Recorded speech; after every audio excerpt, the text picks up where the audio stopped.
రేయ్ ఈసారి పోయినసారి కంటే గ్రాండ్ చేద్దాం అనుకుంటున్నా. ఇప్పుడు చెప్పండి రా, పైసలు ఎంత ఎంత ఇస్తున్నారు వినాయక చవితికి? అన్నా పోయినసారి 20 రూపాయలు ఇచ్చిన, ఈసారి 50 రూపాయలు ఇద్దాం అనుకుంటున్నా. 50. శబ్బాష్ రా. అరే నువ్వెంత ఇస్తావురా? మా ఇంట్లో ఎంత ఇస్తానంటే తెస్తాను. అరే నువ్వెంత ఇస్తావు? నా మా ఇంట్లో పైసలు వేయాలన్నా. అరే రేయ్ ఏమని తీస్తున్నావు అయ్యా? నువ్వెంత ఇస్తావు? పోయినసారి మా డాడీ జోబులోకి వెళ్ళి తీసినా నా పైసలు. ఈసారి ఎవరి జోబులోకి వెళ్ళి తీయాలా అని ఆలోచిస్తున్నా.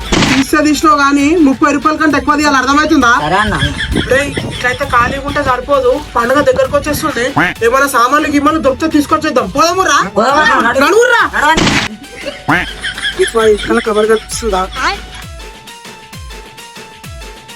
పెట్టి చూస్తుంటా, మెల్లగా కవర్ లేపేసాడు. సరేనా? సరే.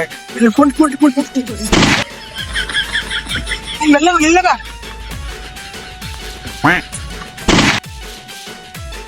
చాయనా ఒరే నీ అబ్బా భయపెట్టి చంపినా ఎవడు అనుకున్నా చెప్పురా. అన్న ఆ కవర్ వేస్తే చిరిగిపోతుంది. ఇది షెడ్ పైన డైరెక్ట్ రేగులేద్దాం. ఒరేయ్ ఆ షర్ట్ పైన రేకులేసినాం అనుకో, నేను ఎత్తిపోయిన వాడికి వస్తావురా. నాడా నాడు. పెద్ద కవరే దొరికింది, ఎవరైనా చూడకన్నా ముందు దొరుకుతాం. నడువురా, కురుకురా.